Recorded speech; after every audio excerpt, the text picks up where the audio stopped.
نتهدد منه، اوعى تجل احسن عيب، والاوفسايد ابعد عنه، ماتش الكاس مضمون في الجيب، ولا فيش تيم نتهدد منه، اوعى تجل احسن عيب، والاوفسايد ابعد عنه، اوعى تحاول شوط عالطاير، اوعى تحاول شوط عالطاير، انا حديلك واوعك تسرح فيها جون، يا جون يا جون، سجل خلي الجمهور يفرح فيها جون، يا جون يا جون يا جون يا جون.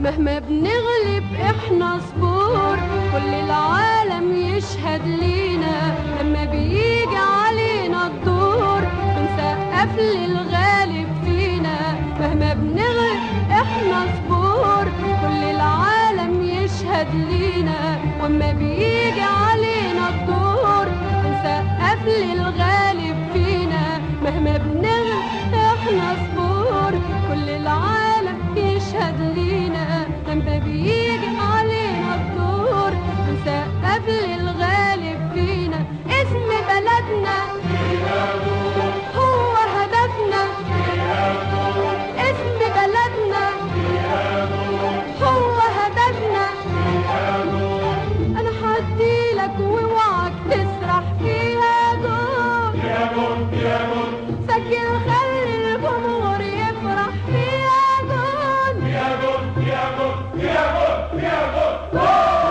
الساحل هي الجمعية الرياضية الوحيدة آنذاك اللي تمثل الساحل وتمثل شباب البلاد. المريول الأحمر بالنجمة ما نقصه كالهلال باش يكون علم تونس، بحيث كنا كأطفال ننظروا للنجم ضد الباتريوت اللي هي بتاع الفرنساويين، وضد السافويا بتاع طليط، المكابين بتاع اليهود. كان بالنسبة لنا احنا من ضمن العمل السياسي في معناه الشامل كايتوال، وكنا معجبين ببعض اللاعبين، تلقانا نبداو نتغناو بالعجوزه البنتو بجازوزه. وجميع الساحل معتز بانتمائه للنجم الساحلي. فما عباد اللي همهم الوحيد وفي على امتداد الاسبوع ما يتحدثوا الا على الاتوال. النجم الرياضي الساحلي انصاره ما همش في سوسه، وتشاهدوا وحدكم لما النجم الساحلي يلعب يوم الاربعاء شطر استاد يبدا فارغ، لان انصار النجم يجيو من البوفيشه ويجيو من قصور الصيف ومن الساحل الكل.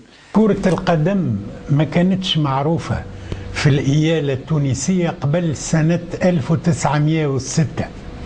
كانت الرياضات اللي تتعاطاها الجاليات الأجنبية التي كانت مقيمة في تونس، ما ننساوش اللي احنا كنا وقتها تحت الاستعمار الفرنسي، قلت الرياضات كانت الرجبي والبيسبول والمبارزة بالسيف. سنة 1906 فما جمعية رياضية اسمها لو راسينغ دو تونس، فكرت باش تحدث فرع لكرة القدم، وكان العمل كذلك، لكن لقات روحها في مشكل، كونها ما عندهاش مع شكون تتبارى، معناها الفرق الاخرى الجمعيات الاخرى ما عندهاش فروع نتاع كرة القدم، فاضطرت الى ان تحدث فريق A وفريق B باش يلعبوا ضد بعضهم، وعملت نداءات في الصحافة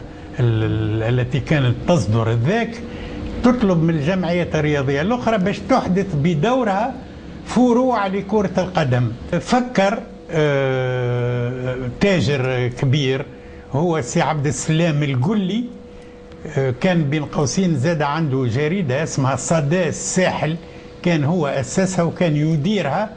فكر بإيعاز من جمعية قدماء المكتب العربي الفرنسي في إحداث جمعية سوسية مسلمة تتعاطى كرة القدم، واختار لها من الأسماء لو ميزولمان كلوب، النادي المسلم. لكن الباش مفتي متاع سوسة راه كونه معناها ما يجيش منه جمعية تحمل اسم النادي المسلم وتضم بين عناصرها مالط غير مسلمين، معناها مالط ويهود وغيرهم. عاد المفتي قال راهو الرياضة في ديننا احنا حرام. الإطار تكونت عام 1924 في 17 من جويليا سنة 1925. إذن النجم الرياضي تأسس رسميا وقتها. في 11 من شهر ماي 1925 وفي مدينة سوسة العتيقة وقرب مقام سيدي بوراوي وبنهج العروس زروق تم تكوين لجنة غايتها بعث جمعية النجم على أيدي ثلة من شباب مدينة حضرموت جوهرة الساحل وضواحيها. وكان حافزهم الأول في ذلك النهوض بالشباب التونسي في جهة الساحل وإبراز كفاءاته المحاصرة من قبل الاستعمار، في حين يتمتع العنصر الأجنبي الفرنسي والإيطالي وغيرهما بالمرافق والحوافز والامتيازات. وكان ذلك مظهرا من مظاهر تجذير الاستعمار في البلاد التونسية وتهميش أبنائه. كان يوم 17 جويليا 1925 التاريخ الرسمي لتأسيس النجم الرياضي الساحلي. فما شكون فكر وقتها باش يسميو الجمعية لاسوسيان، السوسية. هذه عنصرية، يجينا واحد من المساكن ولا من الخرا ما نقبلوش. ماذا بينا جمعيتنا تشاع على الساحل بأكمله، وثم الأول فريق تكون ما كانش يضم، كان سواسة فيه، معناه كان الحارس حارس المرمى كان من منزل كامل، ولهذا إذا مش من سوسة. قال ولهذا علاش إيتوال سبورتيف دو سوس. فتم الاتفاق بالإجماع على كونه تتسمى الجمعية إيتوال سبورتيف دو ساحل، النجم الرياضي الساحلي. Je suis le dernier fondateur de l'Étoile sportive du Sahel. وكان كهيئة الرئيس محمد الطيف، وكان الكاتب العام صالح البداي، وأمين المال كان علي العربي، هذا كان بوسطجي، وفما الأعضاء حسن الريغي والبشير السوسي. ترأس أول هيئة مديرة للنجم الشادلي بوجملة، وتولى صالح البداي كتابتها العامة. وكان أحمد الزجلاوي مديرا رياضيا للجمعية. كانت أغلب أعمار أعضاء الهيئة المديرة من العناصر الشابة لا تتجاوز 20 ربيعا. وتميزت تركيبة الهيئة المديرة عند انبعاثها بوجود ممثلين لبعض الجهات الساحلية. وكان الهدف من التأسيس استقطاب العنصر المسلم وتأطيره وتفتيق مواهبه الرياضية في إطار رياضي منظم يحتضن المواهب الرياضية ويراعي خصوصيات الشباب ويدعم تطلع البلاد التونسية بنخبها وكفاءاتها في شتى المجالات. وبدأت النجم في القسم اللي يؤهل للارتقاء إلى القسم الأول. القسم الأول كان اسمه القسم الشرفي، ديفيزيون دونور، والقسم اللي بعده هذايا كان يتسمى بروموسيون دونور، معناها أي قسم الارتقاء إلى القسم الشرفي. فكان ذلك بداية لمسيرة رياضية مظفرة لم يعرف فيها النجم النزول بفضل حماسة لاعبيه واندفاعهم واستماتتهم الرياضية، مثل الأخوين زمنطر والكناني وبن عمر وجنابة وحارس المرمى بوراوي. الباتريوت كانت تمثل الفرنساويين، السافويا كانت تتمثل الإيطاليين، وكانت عندنا جالية إيطالية كبيرة هنا معناها في سوسة.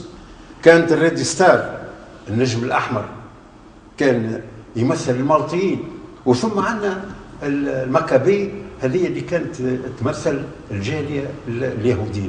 كانوا ينظرون بمنظار ويعاملونا في دي معاملات اللي كانت معناها تشمئز منها الانفس جماعه الباتريوت.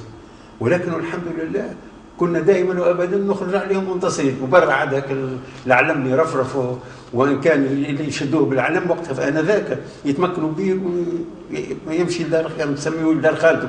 اتخذت السلطات الاستعمارية من الرياضة وغيرها من الأنشطة الاجتماعية والاقتصادية والثقافية أدوات لتجذير حضورها وتوسيع شبكة مصالحها في كل المجالات وعبر كل الجهات.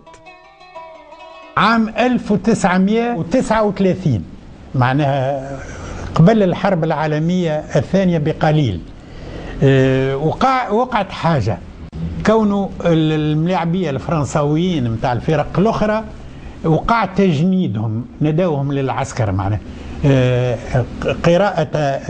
قراءة حساب كونه حرب ربما باش تندلع.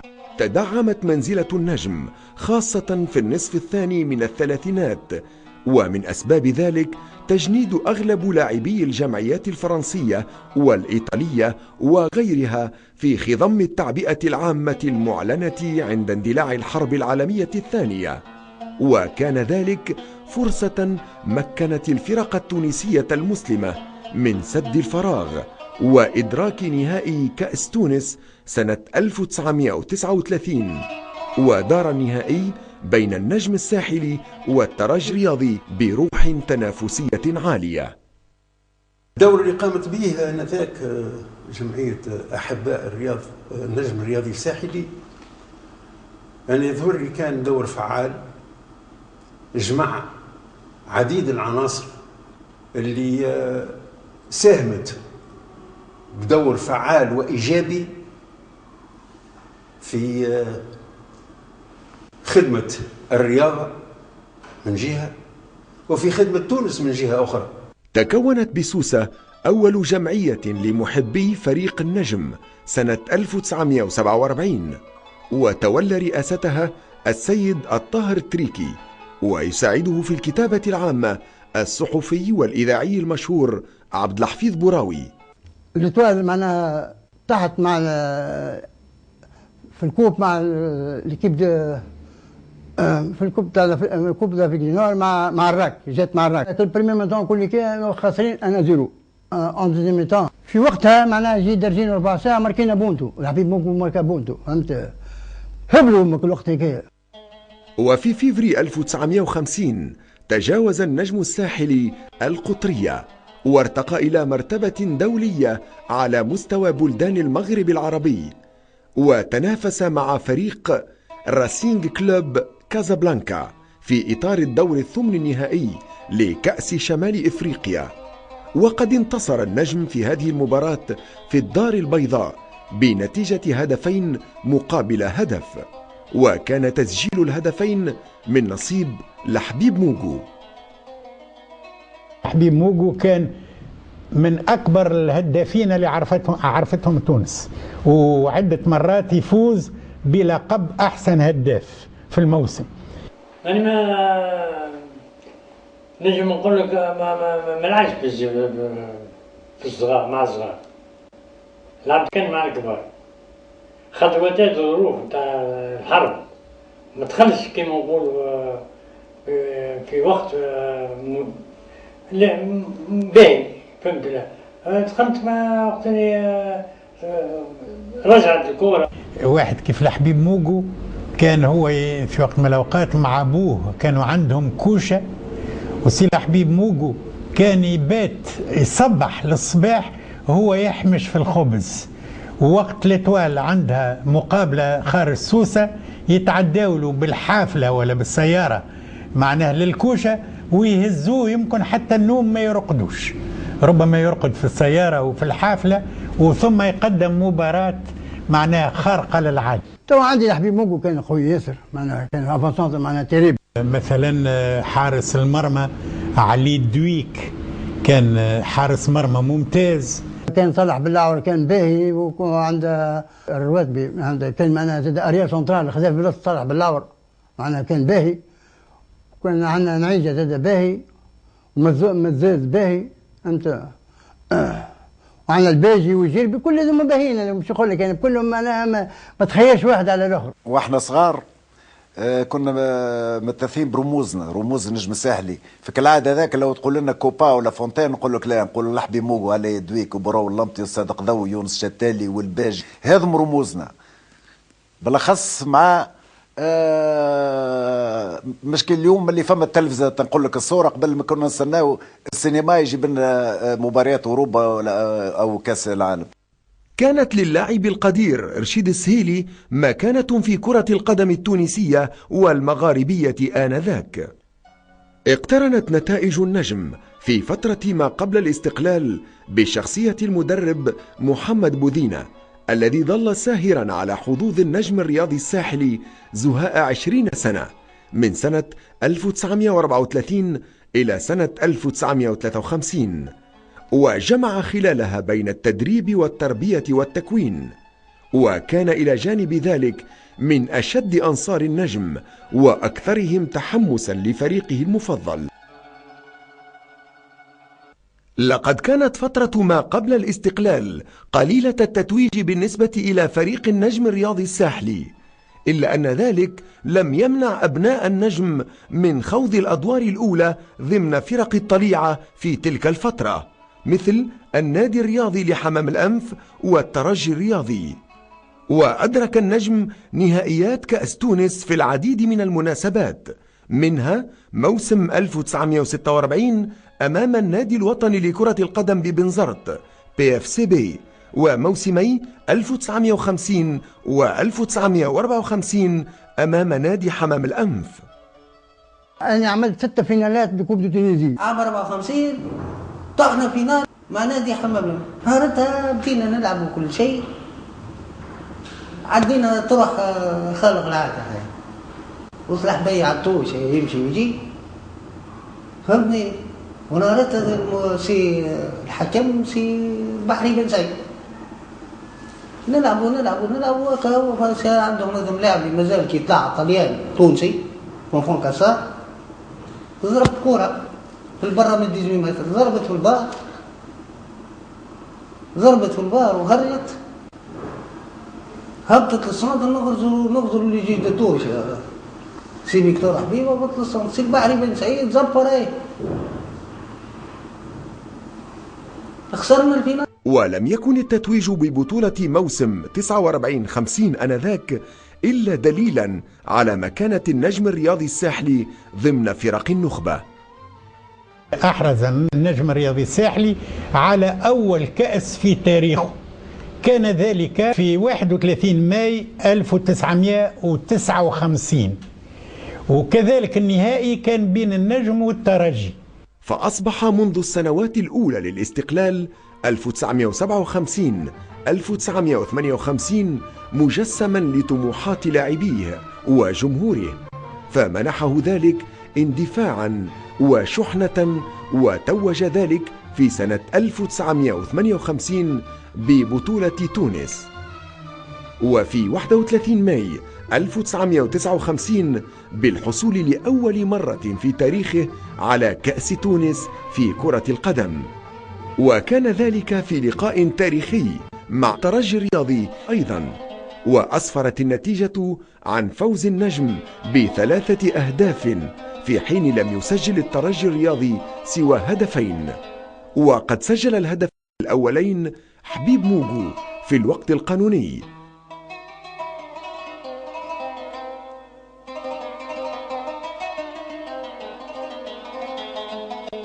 وسجل الهدف الثالث مزوز خلال الحصة الإضافية. رؤساء الجمعية بالطبيعة أنا فما البعض منهم اللي واكبتهم وعرفتهم بالقدا، مثلا علي العذاري كان رئيس النجم الرياضي الساحلي في وقت من الأوقات، هو حكيم تاع عيون، حكيم أمراض العيون. كذلك سي يونس بوراوي اللي كان معلم ممتاز، واللي أنا قراني وأنا نعترف له بالجميل، خاطر كان متفاني في العمل متاعه ومغروم بتلامذته ويحب يوصلهم معناها مهما كلفه ذلك من جهد. كذلك محمد الغشام، الحكيم محمد الغشام اللي كان رئيس النجم لفترة كبيرة. كما اطلع برئاسة النجم أيضا كل من المناضل محمد معروف وحامد عكاشة والصادق الملولي وعبد الحميد السقا ومحمد العطوي وعلي إدريس.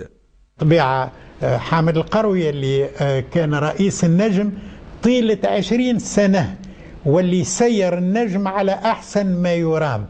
معناه ثم أفرض على الملاعبية الاستقامة معناه خارج الملعب وفي الملعب، وأحرز العديد من معناه الكؤوس والبطولات. كنت لعبت شوية في النجم، حيث أول من قابلت في النجم على من أتذكر هو سي الهادي مليكة. سي الهادي مليكة هو اللي قبلني في نادي صغير كان في لاصق السور في باب بحر، كانت صالة أفراح، نادي صغير بالكل. قبلني سي الهادي مليكة باش عدالي فحص طبي، هو سي الهادي كان ممرض، قبل ما نصحح الإجازة نتاعي لازم يشوف لي قلبي، بحيث خذالي البورصو نتاعي دقات حسبهم، بعد قال لي نقز عاود حسبهم، بعد قال لي ارتاح واحسبهم بعد دقيقة ولا اثنين، وقال بون بور السيرفيس. كنت من أنصار النجم وروحت في 57 وقعدت نتابع في النجم وأصدقائي في النجم ونتفرج على النجم إلى آخره. ثم سي الهادي مليكة للتاريخ 20 سنة من بعد وليت أنا وياه في هيئة النجم، هو كاتب عام وأنا رئيس الجمعية. وعلي إدريس اللي لعبت معاه في بعض السنوات، كيف روحت من فرنسا لقيته هو رئيس الجمعية وهو اللي سلمت منه الجمعية بعد ما تحلت شيء آخر تو يمكن نوصل له فيما بعد. يظهر لي في تاريخ النجم ما يلزمش الاقتصار فقط على اللي كانت عندهم مهمة في النجم الرياضي الساحلي، اما في الهيئة المديرة ولا ملاعبية ولا غيره. فما جماعة اللي عمرهم ما تحملوا مسؤولية رسمية في النجم، وخص بالذكر منهم سي محمد إدريس اللي متفاني في حب النجم، واللي ينتقل مع النجم حيث ذهب النجم باش يخوض مباريات. كان للهادي مليكة وعبد الحميد الإمام وحسون الدنجزلي دور هام في مسيرة النجم الساحلي وتأطير لاعبيه. لم تخلو مسيرة النجم من بعض المحطات الحرجة، ففي 5 مارس من سنة 1961 دارت مباراة تقليدية حماسية بين النجم الساحلي والترجي الرياضي التونسي في نطاق الدور الربع النهائي لتصفيات كأس تونس بمدينة سوسة. 5 مارس 1961 في هالتاريخ هذايا 61 وقعت مباراة في الربع النهائي للكأس بين كذلك النجم، معناه إذا تاريخ النجم والترجي حافل، معناه بين النجم والترجي.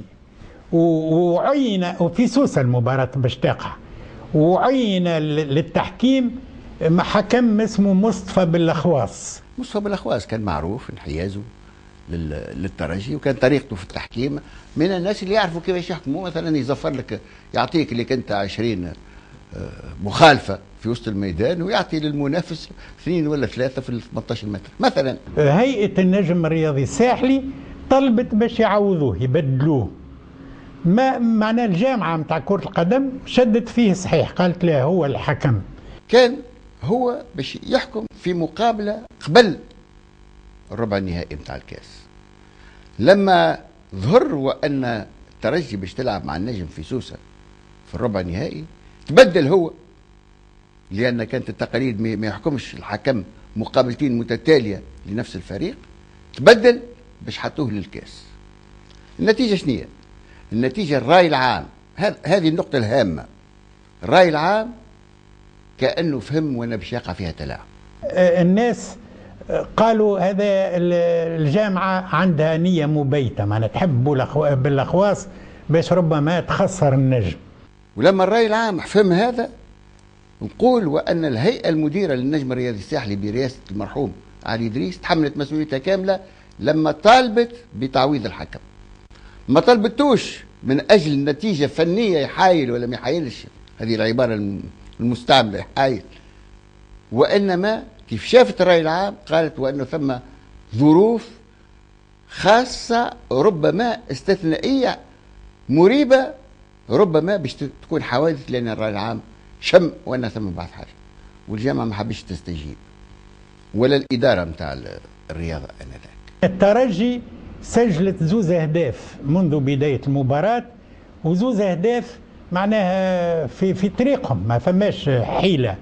وقد انتهت بانتصار الترجي الرياضي بهدفين مقابل 0، وتجاوز الحماس والتشنج حدهما في صفوف جمهور النجم على وجه الخصوص، وكان مشككا في مصداقية حكم المباراة مصطفى بلخواص، فحصل المكروه وحضر الشغب والعنف، وغابت عقول الذين زهدهم الاندفاع والانفعال في التعقل والانضباط.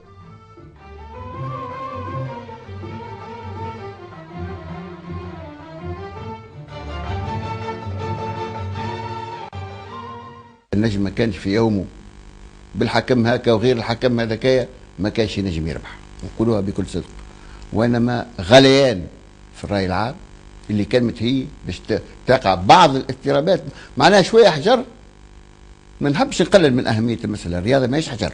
صار شويه شغب، مش برشا شغب. انت تتصور في وقتها ما كانوش حتى برشا سيارات ولا كارات مثل اليوم. ومن ضمنك السيارات هذيك كانت حافله نتاع سواح. الجامعه اتخذت القرار نتاعها قرار فني طبقا لقوانين الرياضه والكره، ولكن ثم شكون داخل فيها؟ قرار اداره الشباب والرياضه وقتها توقيف كرة القدم في سوسة لأجل غير محدد. من جملة نثبت أن المباراة اللي بعد هذه، بعد اللي تحدثنا عنها، كانت بين النجم والملعب السوسي، فاضطر الفريقان باش يمشيوا يجريوا المباراة في حمام لنف. مشاو في نفس الحافلة، لعبوا في حمام لنف في عوز سوسة. قلنا سوسة ما عادش فيها مباريات كرة قدم، ومن جملة المباراة انتهت بالتعادل بين قوسين. عاد إذن نسخابوا احنا العقوبة وقفت عند هذا الحد. وانتهت الأحداث الأليمة بحل جمعية النجم الرياضي الساحلي في 20 مارس 1961. وأنا كنت في تونس موجود ونسمع في الأخبار الإذاعة اللي رئيس الجمهورية فسخ النجم الرادياسيون، يعني فسخ النجم الساحلي. اعلام سوسه والساحل وحتى تونس النجم الرياضي الساحلي اللي ما يجسرش الانسان باش يخمم في حلانه، وكانت المكيده وتقدمت الامور بطريقه معينه لرئيس الدوله انذاك، وكبروها له والسياحه وحنا باش تنطلق السياحه الى اخره. فكان قراره قرار سياسي. انا واحد من الناس فهمته وقتي، حب يعطي ضربه باش ما تقعش الاضطرابات، ومن حق رئيس الدولة باش يتحمل المسؤوليات هذه. أما ثم شكون عمل مكيدة للنجم الرياضي الساحلي.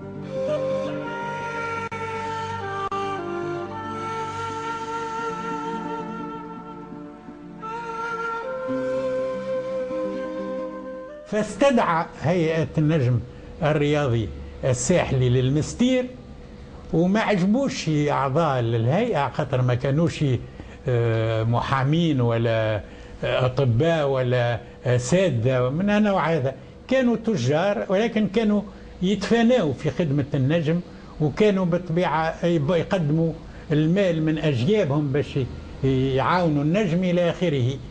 استدعاهم بورقيبة وباش يقولوا لهم راني حليت النجم. هما مشاو باش يقولوا باش نستعذروا وكذا، هو اولا نقبلهم بالكرتوش. قرر منع اعضاء اللجنه المسيره للنجم من اي نشاط، وثم قرر حل النجم الرياضي الساحلي. معناه اذن كانت ضربة قاسية بالطبيعة على الساحل الكل، وعلى ربما على بعض الأحباء في تونس الكل. شو يقول لك كي يقول لك نجم هذا الساحل منحل معناها كانك البو والأم كل توفاو، يعني معناها ناس تعيش كان وتتنفس كان بنجم هذا الساحل. تصاورت نحات، العباد تبكي، معناها يوم مشؤوم. الانسان ما ينجمش يوصفها حتى امام الكاميرا، ما ينجمش يوصف الواحد الصغير اللي رمزه هو النجم، واللي ما ينجمش يوصفها. وقلت لك في البدايه رموزنا لا ريال مدريد ولا برشلونه، رمزنا هو النجم الساحلي. يعني عشنا فتره أليمة جدا جدا جدا. والشيء اللي يقولوه هنا هو أن ثم جمعية، مش برشا جمعية قالوا في الجلسة العامة متاعها إن شاء الله المستقبل زاهر من لاعبية الإتوال ولا حرار باش ناخذوه. وثم شكون اللي هبطوا من تونس باش ياخذوا جمعية ولاد الإتوال اللي كانوا ملاعبية شبان وممتازين.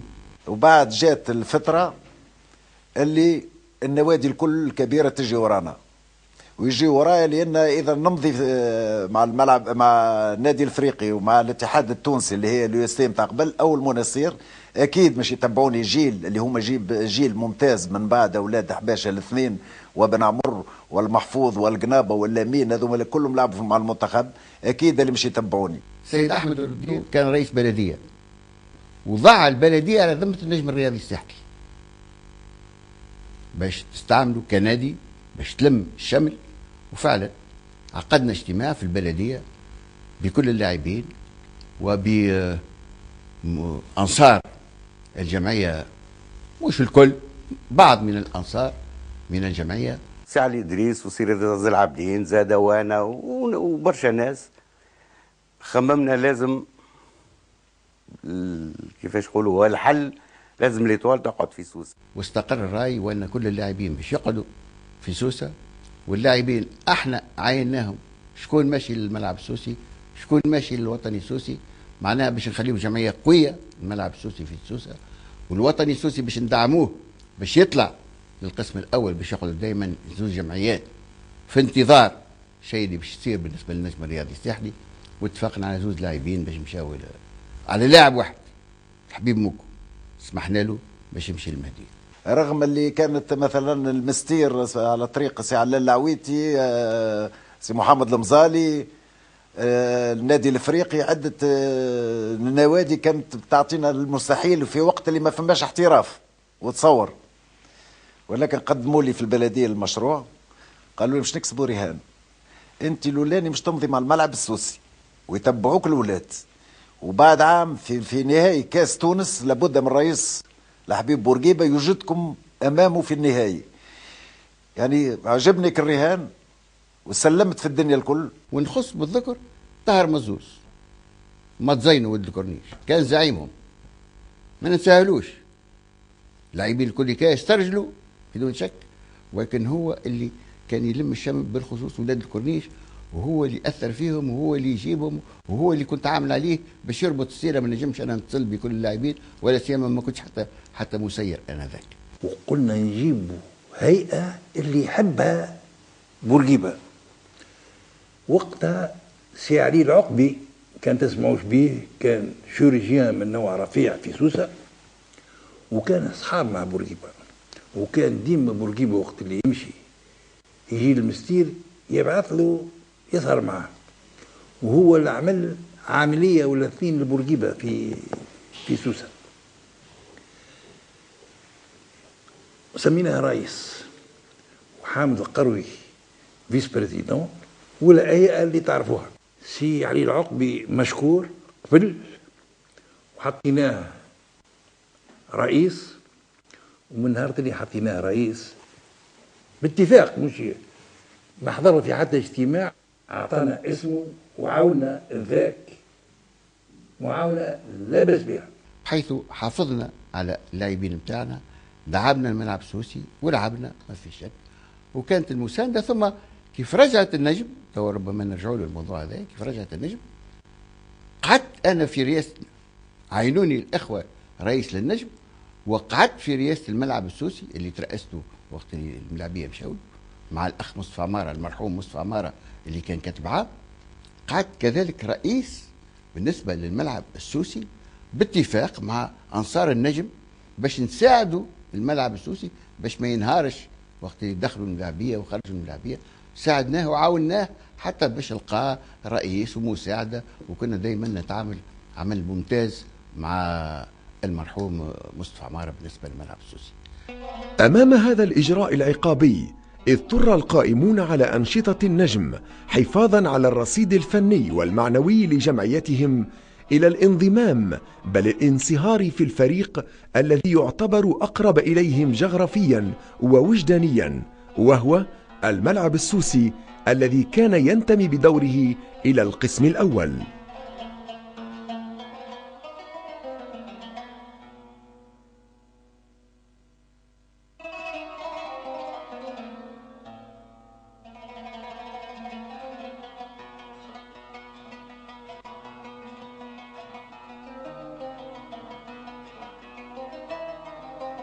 لعبنا عام كامل والملعب السوسي ضحى كثير، ضحى بأولاده اللي لاو على البنك الاحتياط، واصبحنا نلعبوا 9 من نجم الساحل. الرهان كان صعب لان شكون قال اللي ما نخرجوش في الربع نهائي في النصف نهائي؟ شكون قال باش نلعبوا النهائي؟ وشكون قال الرئيس حبيب بورقيبه يدخل للملعب ويرى ويسمع في الجمهور يغني باسم الاتوال ويوجد 9 لاعبين الاتوال نجم امامه؟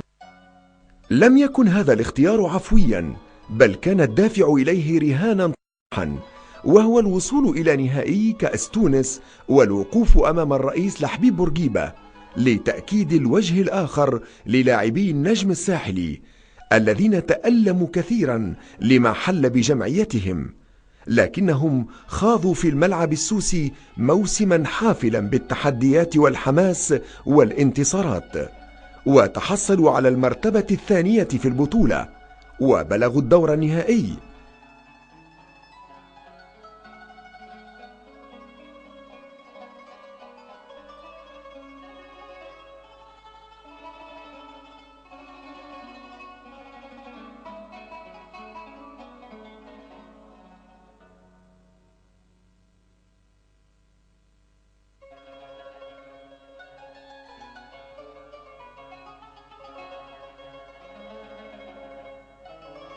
كاد الملعب السوسي في ذلك الموسم 61-62 كاد يحصل على البطولة وعلى الكأس. مثلا في النهائي الكأس وقع كذلك تعادل، وباش يقع تعاد المباراة بعد مدة. فك الفترة هذيك وقع الإعلان على كونه النجم الرياضي الساحلي معناها وقع العفو عليه، معناها باش ينجم يلعب يرجع يلعب على روحه كما كان.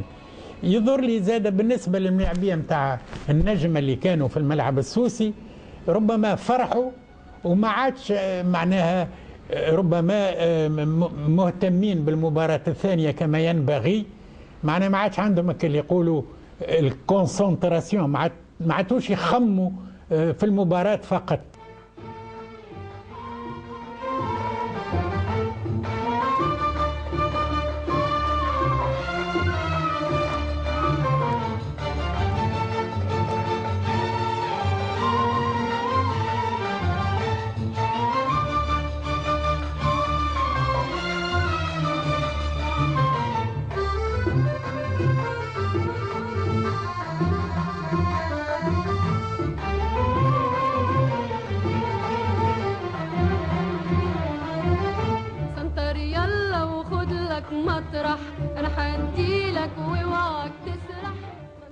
ولئن لم يفوزوا بالكأس التي ظفر بها أبناء الملعب التونسي فإنهم أقنعوا الجميع بحسن أدائهم، وتم في غرة جوان 1962 العفو عن النجم الرياضي الساحلي.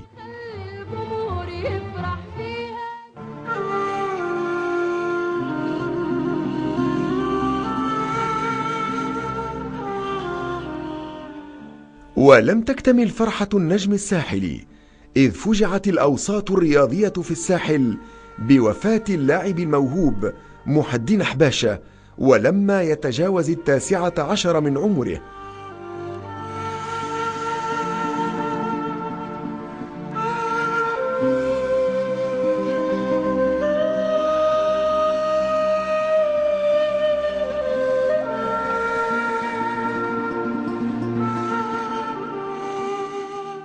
وفاة اللاعب محي الدين حباشة اللي كان عنصر ممتاز، وكان لو كان كتب له أن معناه يحيى أن يعيش كان يكون من أحسن اللاعبين لأن جبتهم تونس. خويا المرحوم أصغر مني بعامين، يعني 42 هو 44. قبل كانت عندنا الليليت هذه، كان جورج بيري راني في النجم رياض الساحل يختار بلاعبيه منين معناها كيما الليليت، اختارني أنا، اختار المرحوم خويا، اختار الهادي الساحلي، محفوظ والهاشمي موب. كنا نترناو يراني فينا في سوايع أخرى وحدنا. محي الدين حباشة توفى عمره يمكن 18 سنة أو 19 سنة. معناها كان لاعب نعتبرها لما شفت أنا ما توجدش في تونس، ويشهدوا بهذا الفنيين نتاع كرة القدم، إلى حد وأنا نذكر لك مثلا درنوفاتس نهار درنوفاتس نهار شاف الفروخ نتاع النجم الرياضي الساحلي يلعبوا، قال لي مسيو vous avez joueur je ne dis pas comme Abacha jeune خاطر سيتي اور كلاس محي الدين حباشة الله يرحمه، مي بون جوور على 8 جنايح. درنوفاك قمر وهو فرخ صغير. محي الدين حباشة كان شيء معناها كان يعمل هكا، يجيب الملاعبية على برا وكذا، وكانت عنده الطرشه نتاع الكوره، وكانت عنده رؤيه في اللعب، وعنده فنيات. كان انسان خارق للعاده، واذا بها عقاب الموسم فقنا به قاعد ينقص واحنا ما احناش فاهمين. فحصته الحقيقه المره الاولى ما لقيت حتى شيء، اعطيته بعض المتقويات، كان يجيني ليانا انا طبيب الجمعيه في نفس الوقت. نهار مع كل اسف وقت اللي فحصته قلبته كذا شفته انه عنده حاجه شفت بعض حاجه، مسيت لقيت عنده كالفوسه هكا.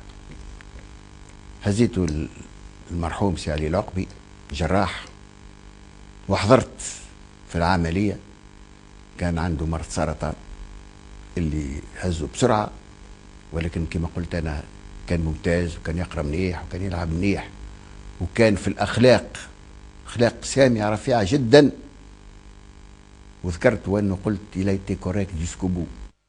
وفي سنة 1962 تم انتخاب الدكتور حامد القروي الذي سيصبح لاحقا وزيرا أول رئيسا للنجم الساحلي، واستمر في خدمة فريقه والإشراف عليه لمدة لا تقل عن عقدين.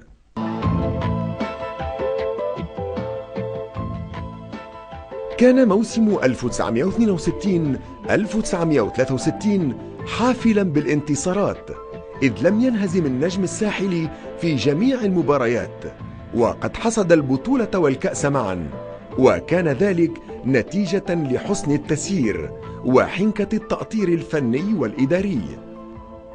فقد عمل كل من الرئيس الجديد للنجم الساحلي الدكتور حامد القروي والمدرب درونوفاك على تعزيز روح المثابرة والعطاء عند اللاعبين، سعيا إلى إبراز وجه جديد للجمعية.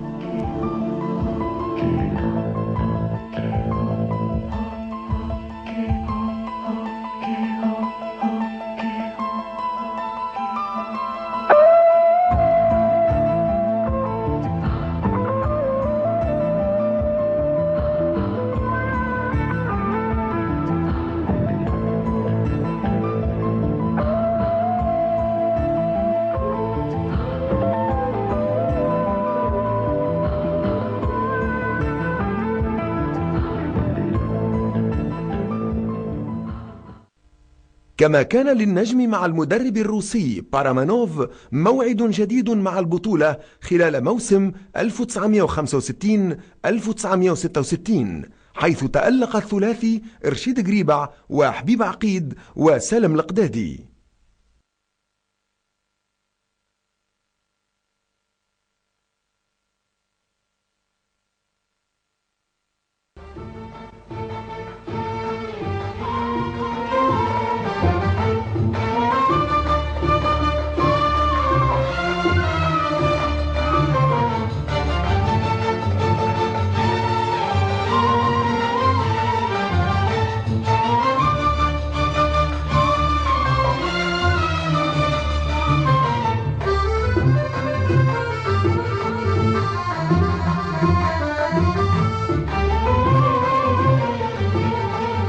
الشتالي اللي تسبب له في المشي لألمانيا هو المرحوم المنذر بن عمار، باش يبعثوا يتكون ممر.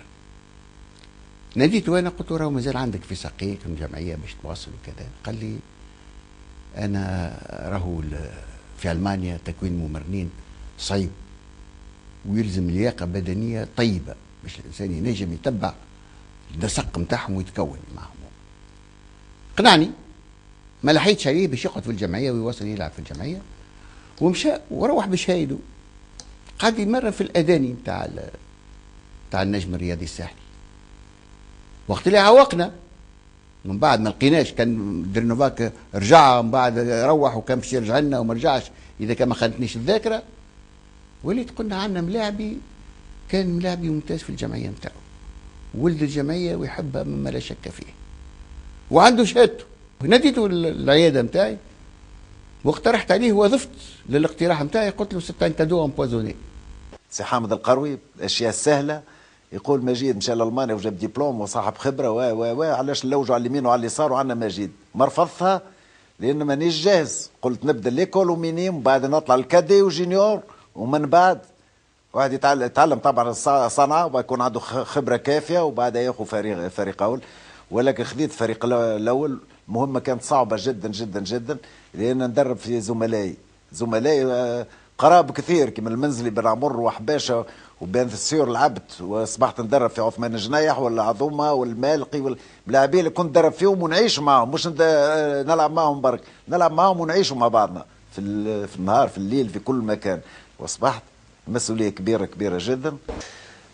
خذا مسؤوليه تمرين النجم الرياضي الساحلي عام 70 71، وعرف بدايه صعبه لانه نول ني بروفيت سون بي، وخاصه انه البعض من اللاعبين كما المنزلي وبن عمر وعجرود وكذا كانوا لعبوا معه وكان شويه هكا امور الانضباط، فعرف بدايه صعبه. ولولا مساندة حامد القروي فمجيد ممكن ما كانش يعمل الكارير بتاع انترينور، لانه على مرتين كان قدم حتى استقالته. جاني نهار ان شاء الله يتذكر قال لي راهو الفريق في وسط الميدان ناقص وعرف اللي باش نظم له اموره ويلعب، واقترح علي باش يلعب هو. قلت له لا، انت ما تلعبش، انت عارفهم، انت تكونهم، نعطيوك الوقت الكافي، نساندوك كل المسانده ومعاك، وانما ما تهبطش فوق الميدان. لو كان تعمل تمريره معوجه ولا تتسبب في هدف ولا مش مازال عندك من سلطه قدام الملاعبين. وكان العمل هكذا وسندناه وبذل مجهود، وكانت النجاحات وكانت الطريفه وكان جميع ما. التحق الشتالي بأحدى مدارس تكوين المدربين بألمانيا قبل أن يتولى السهر على حظوظ فريقه النجم الساحلي ابتداء من موسم 1970-1971. في الستينات سطع نجم عبد المجيد الشتالي، وكان بلا منازع الدماغ المفكر لفريق النجم الرياضي الساحلي، وهو كذلك مخطط هجومه الناجع، قبل أن يصبح من أهم عناصر الفريق الوطني التونسي لكرة القدم.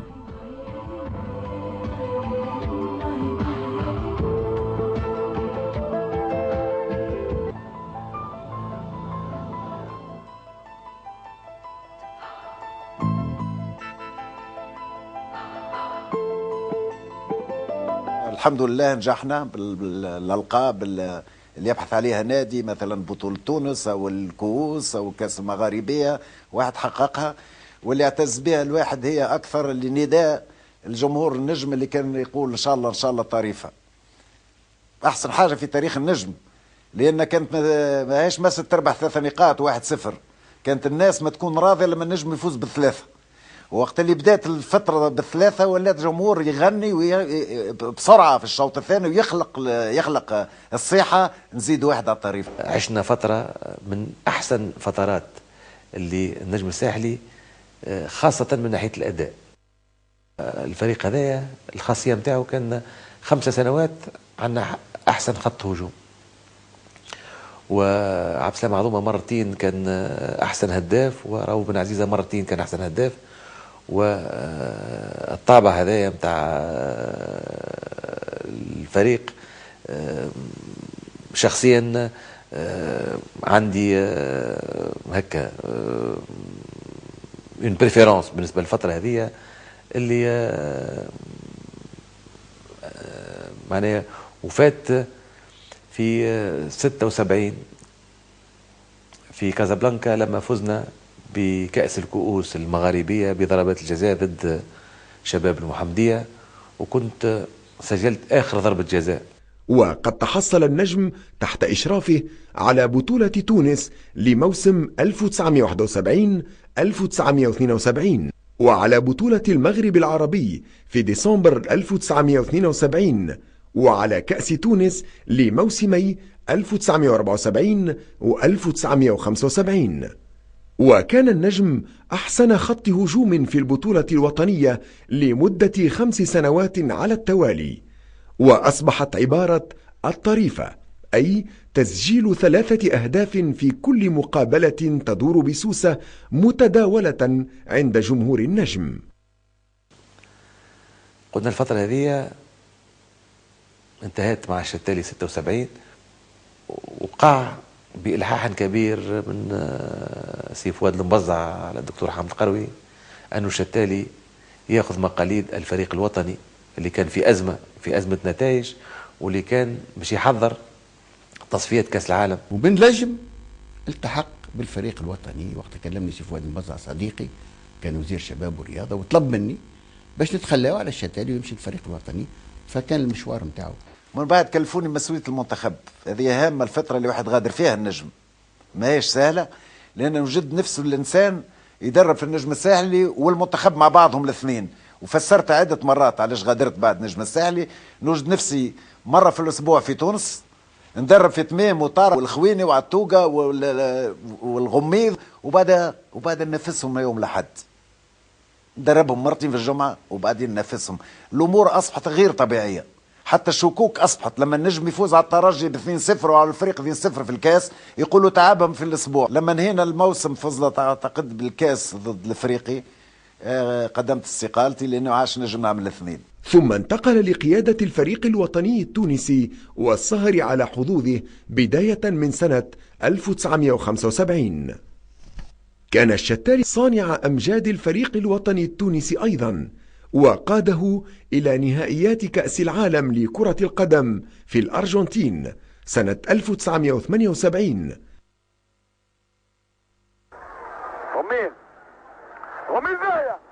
وشهد الجميع لتونس بالمشاركة المشرفة للعرب والأفارقة.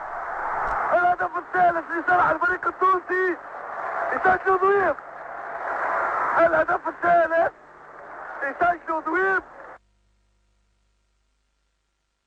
نبهت قبل العام واني باش نغادر الرئاسه، وفي الحقيقه في عامتها كنت حاب نغادر الرئاسه، وعلمت الاصدقاء قبل الجلسه العام وقلت لهم باش نغادر فماش سبب علاش، ما الروتين واحد يجي في وقت من الاوقات وانه تحمل مسؤوليه مده زمنيه ماذا به يسلم المشهد.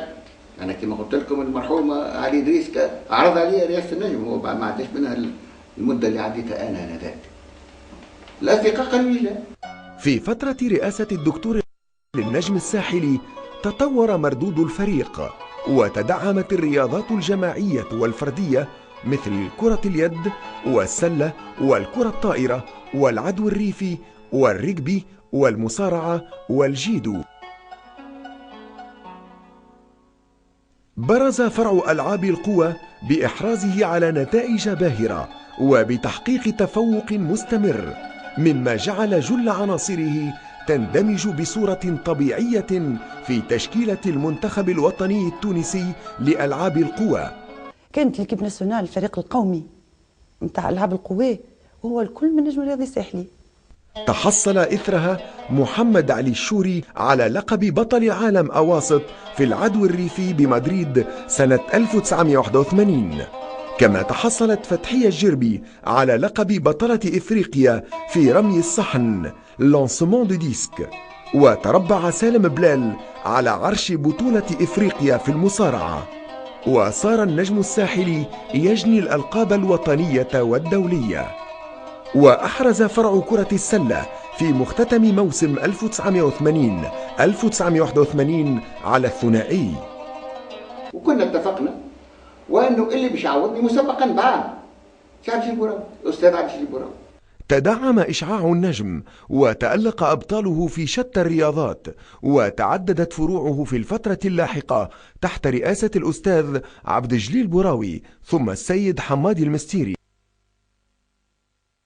فإلى جانب المردود المشرف لفريق كرة القدم الذي تألق في كأس تونس في موسمي 1981-1983 تحت رئاسة الأستاذ عبد الجليل براوي، وأحرز على بطولة تونس في 1986 مع الممرن عمر الذيب، وفي موسم 1987 مع الممرن فوزي البنزرتي، وبروز كل من لطفي الحسومي والهشم الوحشي وكمال العزابي وحكيم إبراهيم على وجه الخصوص. وكان يرأس النجم عند الإحراز على هاتين البطولتين السيد حمادي المستيري. رأست النجم الرياضي الساحلي بعد رئاسة الدكتور حامد القروي التي امتدت على حوالي 20 سنة، وفي ذلك التاريخ ما كانش من السهل الإنسان يتولى رئاسة نادي من حجم النجم الرياضي الساحلي. في عام 81 بالذات تقريب جميع الفروع متاع النجم خاصة الرياضات الجماعية أصبحت تلعب في المستوى الوطني. والشيء اللي نحب اللي نقوله وأنه مش أنا اللي خلقت كل الفروع ولا حتى الهيئة المديرة، في بعض الحالات يجيوك ناس اللي من حيث لا تدري يجيك يقول لك نحب نكون فرع، وهنا ما نحبش نذكر الأسماء، أما قدور الشلي نحب نذكره لأنه نهار ما على بالناش بالباسكيت، خاطينا احنا ما نلعبوش الباسكيت، جاي قدور الشلي نابلي يلعب الباسكيت، يقين انه كان يلعب الباسكيت، جاء في الوظيفه نتاعو في القبضه الماليه قال نحب نكون فرع كرة السله. وعام 81 هزينا مثلا الثنائي في كرة السله، واصبح النجم الرياضي الساحلي في كرة اليد ينافس احسن الفرق، ولأول مرة مثلا بعد 17 سنة الترجي في كرة اليد كانت له نتيجة سلبية أمام النجم الرياضي الساحلي. الكيانات اللي حبينا نحققها هو أن نعطي للنجم الرياضي الساحلي حجم دولي. كانت لرياضة كرة اليد نصيبها المتمثل في إحراز البطولة في موسم 1988، وتجدر الإشارة إلى أن الثنائي محمد بن صالح وعبد الحميد الإمام كان لهما دور أساسي في بعث فرع كرة اليد. تلتها تتويجات أخرى إذ طلع فيها الممرن الجزائري كمال عقاب بدور فعال، إذ قضى بالنجم 9 مواسم من 1996 إلى 2005، أحرز خلالها على 9 ألقاب، وأمكن للاعبين أمثال أنور عياد وصحبي بن عزيزة الاحتراف بفرنسا. وفي سنة 1984 كان للنجم الساحلي أول مشاركة في كأس إفريقيا لكرة القدم. لم تكن فترة التسعينات سهلة بالنسبة إلى النجم في فرع كرة القدم، إذ ضعف مردود الفريق وتقلصت نتائجه، ووصل به الأمر مرتبة تؤذن بالسقوط إلى القسم الثاني، وذلك في موسم 1992-1993، وهو ما حدا بالهيئة المديرة إلى تغيير طريقة العمل ومنهجية التسيير. تراكم الآفات ولا نقول عدم الاستقرار سواء نتاع الإطار التسييري اللي فاك الوقت هذاك نقولوا تبع مشى حمادي مشى عبد الجليل مشى عبد الجليل مشى حمادي، وبالطبع والمسيرين المساعدين سواء المباشرين كرؤساء فروع ولا غيرهم، وعدم استقرار الاطار الفني اللي في وقت من الاوقات هذا ما لقيناش الاطار اللي نحبوا عليه احنا، حتى وصلنا في وقت من الاوقات نقولوا الفيوتون تاع لي زونترونور، كنا فما عام 3 مرات نبدلوا في اللونترونور لاسباب قاهره خارجه عن نطاقنا. الموسم هذاك كان صعيب حقيقه على النجم وقتها تحت رئاسة سي حمادي المستيري. سي حمادي المستيري صارت له شوية مشاكل اللي هو عنده فيهم حق، ولكن ما نلعبوش حياة النجم. التأويلات اللي الحسومي اتهم هو واللاعب عماد المزوري بالتخاذل، وفي كل فريق في تونس كل ما تصير معناها انهزام تاع فريق مقابله كبيره يوقع اقصاء لاعب او مدرب، وكنا احنا من الضحايا هذيك. حتى اللي جاء عثمان جنيح وعودنا اللعبه وكملنا السيزون، رجعنا اللاعبين اللي طردهم سي حماد المستيري والامور صلحت حتى لين ومنعنا من السقوط.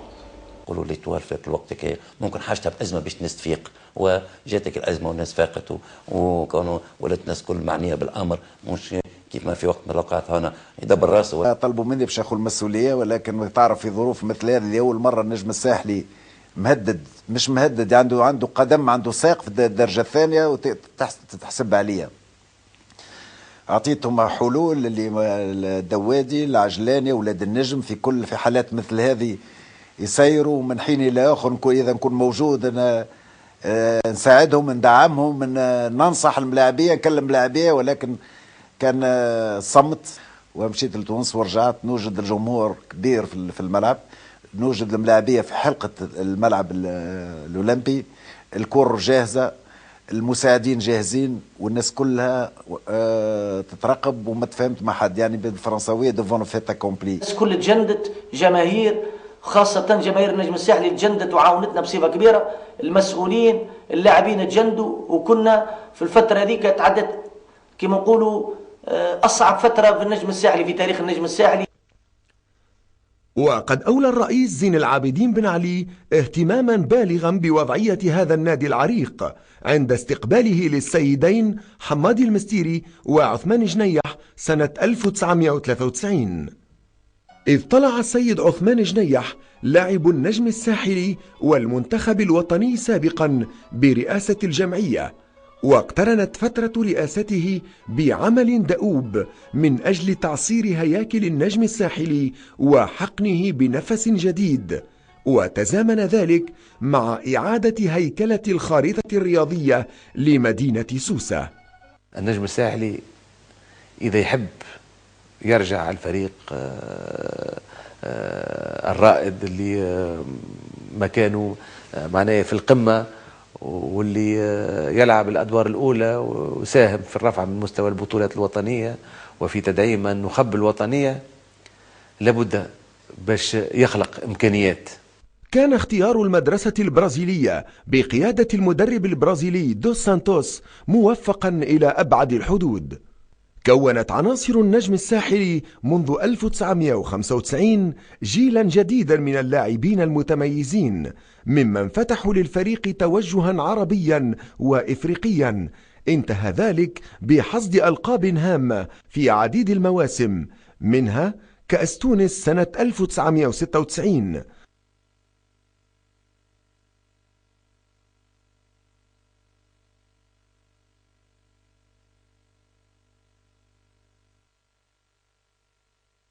وبطولة تونس سنة 1997. وعززت النجوم الزاهرة عناصر الفريق الوطني التونسي من أمثال قيس الغضبان وزبير بية ورياض البوعزيزي وعماد بن يونس ومنير بقديدة وغيرهم، ممن قدموا للفريق الوطني التونسي إضافات وساعدوا على التأهيل والتميز بما أوتوا من خبرة على البروز ورفع الراية التونسية عاليا في المحافل العربية والدولية والإفريقية. تألق فرع كرة الطائرة خلال هذه الفترة وبعدها بإحرازه على 14 لقبا، منها الوطني والعربي والقاري. وتجدر الإشارة في هذا المضمار إلى بروز الممرنين محمد البحر الطرابلسي وفؤاد كمون، وتألق اللاعبين نور الدين حفيظ وهشام بن رمضان. الملاعبية في الوقت الحاضر حسب رأيي أنا ولات عندهم غاية مادية، معناها ما عادش يبذلوا ربما المجهود اللي يلزم يبذلوه معناها من أجل فريقهم. اختيار الاحتراف مفروض علينا، مش اختيار، ولا بد باش ندخل له من الباب الكبير وناخذ الامكانيات ونخلق امكانيات بالنسبه للنجم الساحلي. دخلنا من الباب الكبير في انتقاء المواهب حتى من مناطق أخرى، فكانت انتدابات البوعزيزي من بازبوقيبة والروان وعماد بن يونس وغيرهم.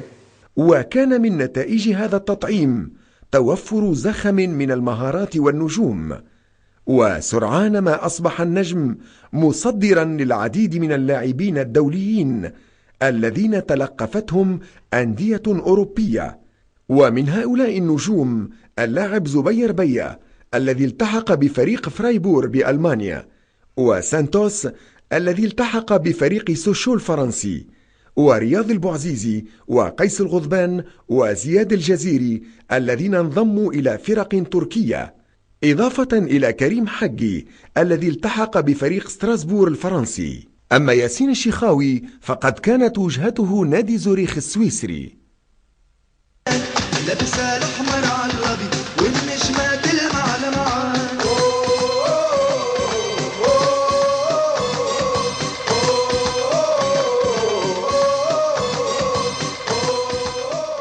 بعد ما خدينا البطولة 96 97 كنت في أوج العطاء، يعني وصلت للقمة في تونس نعتبروها مع النجم الذي الساحلي مع المنتخب التونسي. بعد نهائي كأس أفريقيا 96 توجهت الأنظار شوية لتونس، ولاو الناس يتبعوا فينا التوانسة.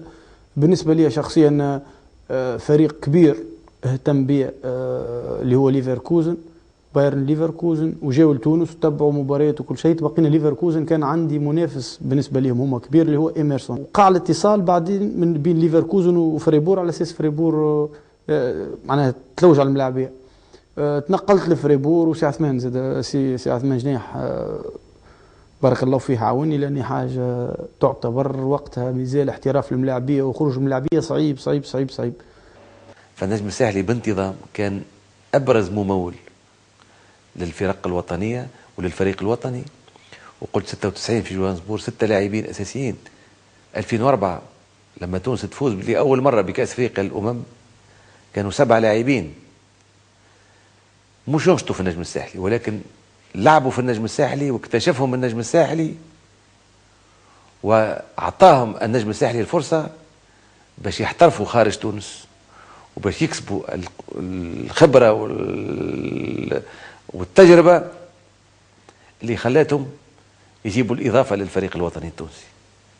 واللي اكثر من هذا انه من 7 لاعبين فما 2 لاعبين برازيليين جابهم النجم الساحلي وحببهم في تونس النجم الساحلي، واختاروا باش يدافعوا على زي تونس وهم برازيليين، يعني كليتون وسانتوس. وهذا يرمز انه النجم الساحلي جاب لاعبين من جابس، وجاب لاعبين من منزل بورقيبه، وجاب لاعبين من مكنين، وجاب لاعب الجزيري من قباجي معقل النجم الساحلي. ولكن ايضا جبنا لاعبين من شمال البرازيل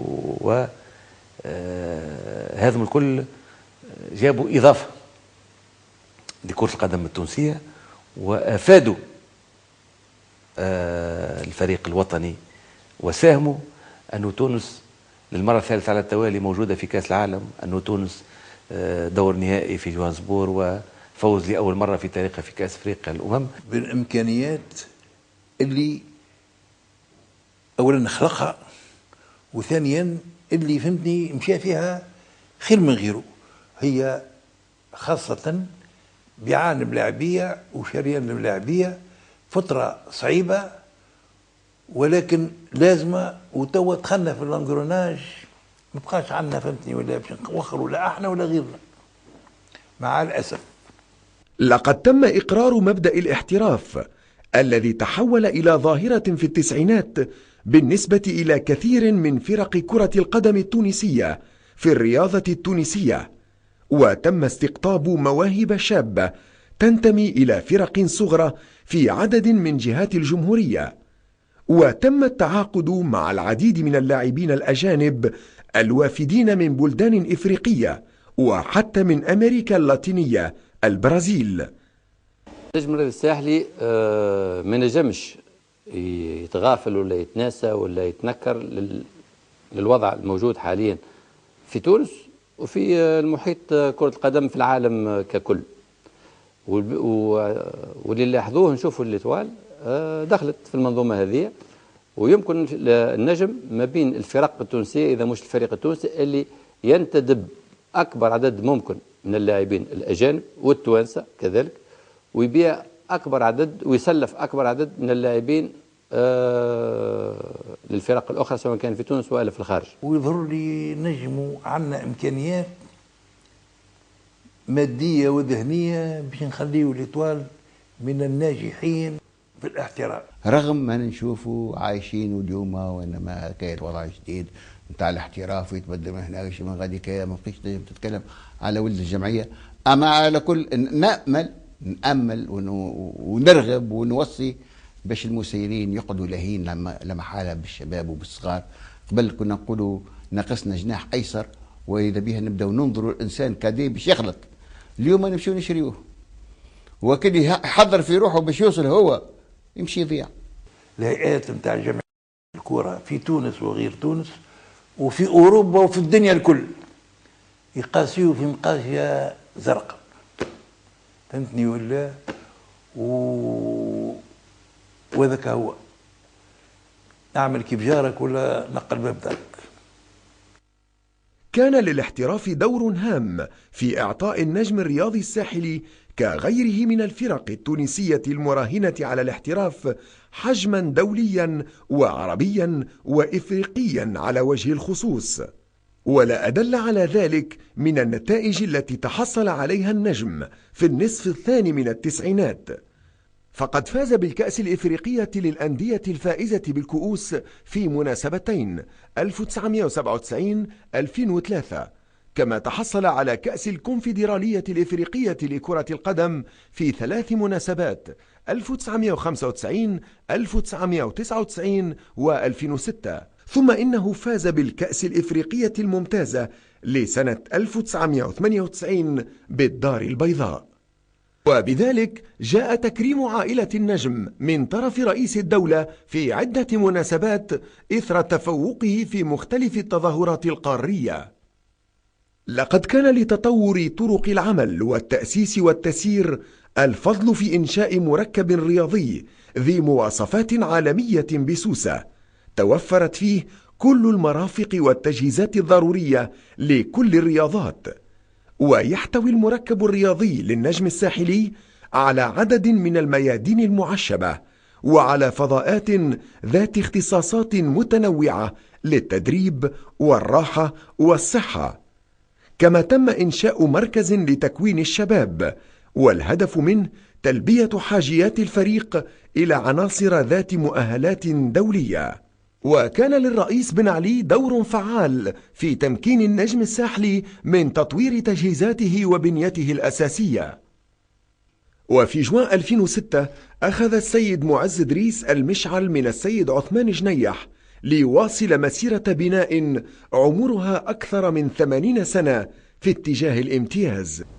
مؤسسة تربوية عريقة أنجبت العديد من الأبطال، وبالنسبة لنا احنا هو تدعيم ما بني.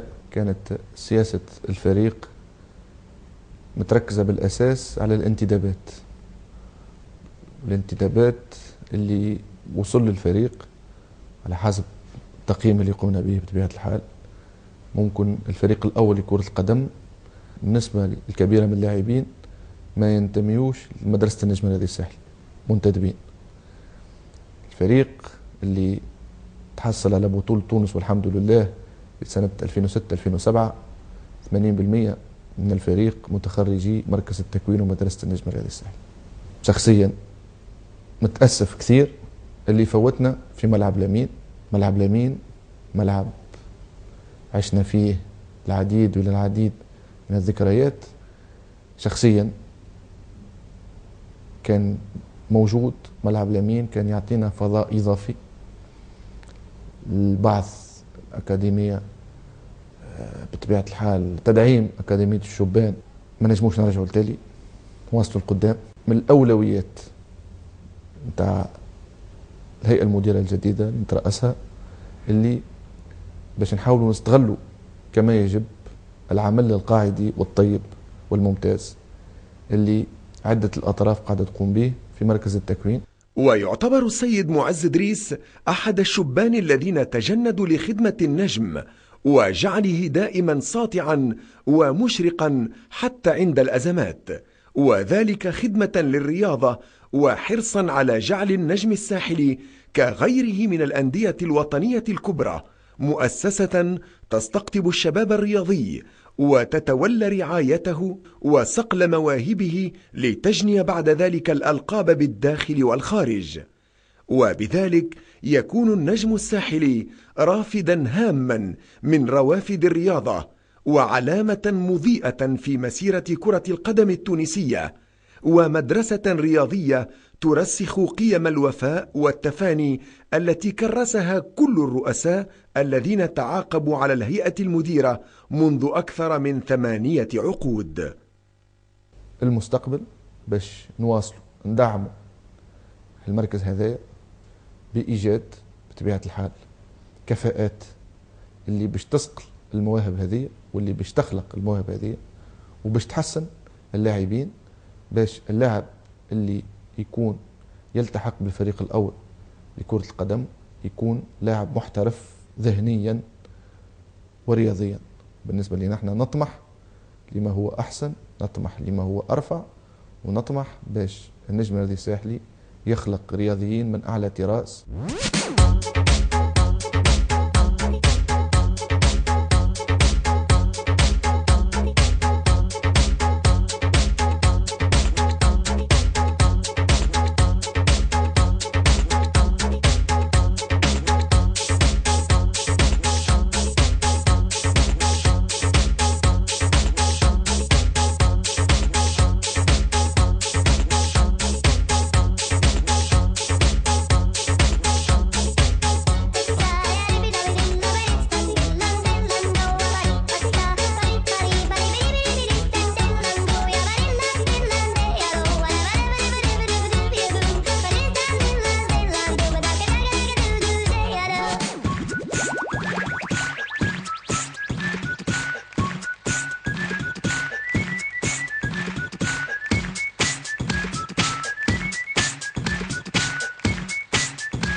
سنة 2007 كانت تاريخية مش للنجم ولكن رقم قياسي في الألقاب على حسب ما نعرف ولا حسب ما يقولوا لي ولا حسب الخيان اللي عملوا ممكن دراسة في الموضوع.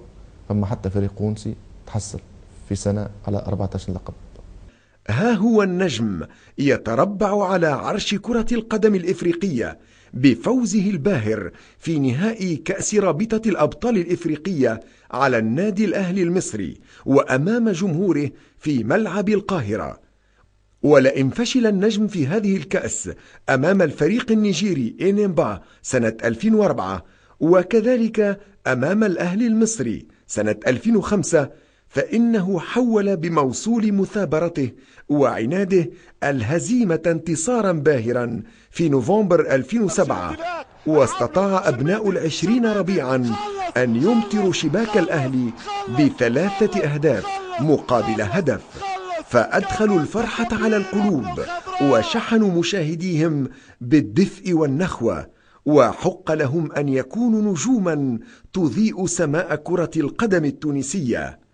إن النجوم من العلياء مطلعها ونجم تونس لألاء مدى الزمن.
sound.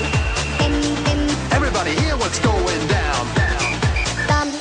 Ding a dang dong, we reach the top. Time and again from the penalty spot. Ding a dang dong in the stadium. 'Cause it's a goal we have won.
Llega el centro para Ogunbiji. El remate de Narri. ¡Gol!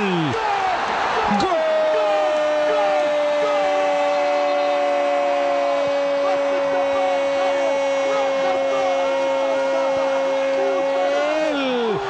Del Etoile de Túnez. El remate intuitivo de Moussa Narri.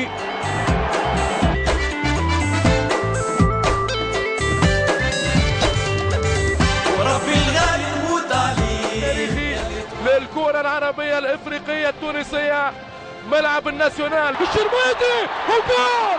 لا! اي اي اي اي اي اي اي صابر يوزع. صابر! أوه! يا شيرسون يا سيلفا، حرام عليك والله حرام عليك.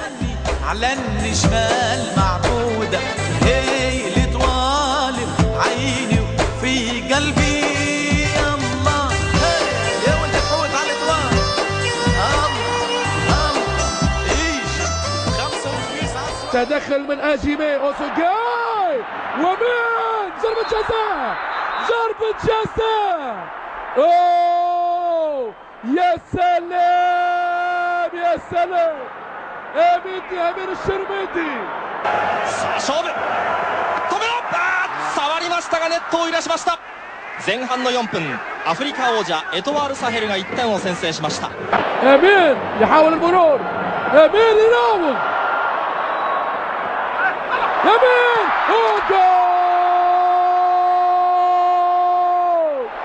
جول جول جول. ネネとシェルミキーです。早い。おっとファウルはありません。ありません。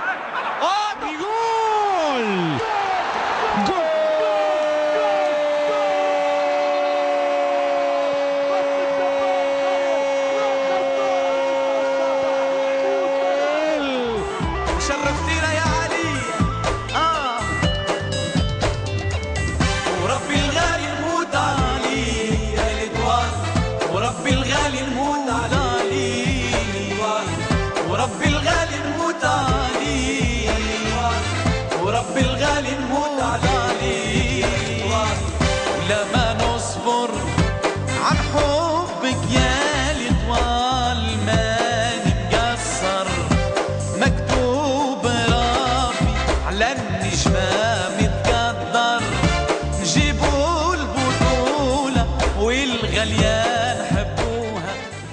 اقترنت رحلة النجم الساطع منذ أواسط التسعينات بالسعي إلى اكتساح الساحة الإفريقية مدخلا للعالمية.